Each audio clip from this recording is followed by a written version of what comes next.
महाराष्ट्राची सुरुवात करू एका महत्त्वाच्या बातमीने। संसद मार्ग पोलीस ठाण्यातून इंडिया आघाडीचे खासदार बाहेर पडले। इंडिया आघाडीच्या खासदारांना पोलिसांनी जवळपास 1 तासानंतर सोडले।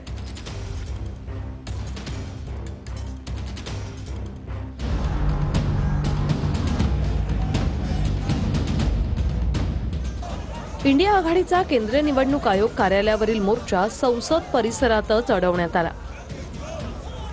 इंडिया आघाडीतील खासदारांनी निवडणूक आयोगाच्या दिशेने मोर्चा काढला।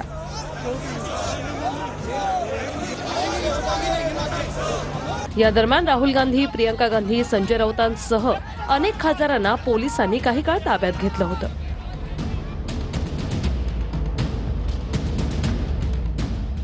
राहुल गांधींच्या नेतृत्वात विरोधी पक्षाच्या खासदारांनी संसदेच्या मकरद्वार ते निवडणूक आयोग कार्यालयापर्यंत मोर्चा काढला।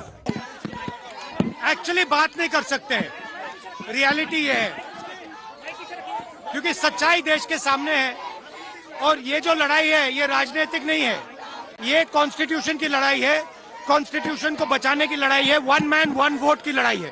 इसीलिए हमें साफ प्योर वोटर लिस्ट चाहिए। मात्र दिल्ली पोलिसांनी या मोर्चाला परवानगी नाकारल्यामुळे सर्व आंदोलक खासदारांना रोखण्यात आलं। माननीय निवडणूक आयोगाच्या ज्या चुका आहेत त्या माननीय राहुल गांधी यांनी दाखवलेल्या आहेत। एकच नाव 4 ठिकाणी आहे। ही निवडणुकीला सरकारनं आणि काय झालंय आता मागच्या विधानसभा महाराष्ट्रात झाल्या त्या निवडणुकीच्या मतदानाच्या दिवसापर्यंत मतदार यादीत नाव ऍड होतंय। असं कधी होतं? कधीच असं नव्हतं। शेम शेम शेम शेम। क्या कहेंगे मैम डिटेल करके पीएस ले? हम शांतता मार्ग से ही हमारी लड़ाई जारी रहेगी। तो अब आगे किस तरह से मैम करेंगे? महात्मा गांधी जी को आदर्श मानते हैं, उसी तरह हम आगे लड़ाई करते रहेंगे। मैम क्या 30 लोगों को परमिशन दी गई है? मोर्चा दरम्यान एका महिला खासदाराची तब्येतही बिघडली।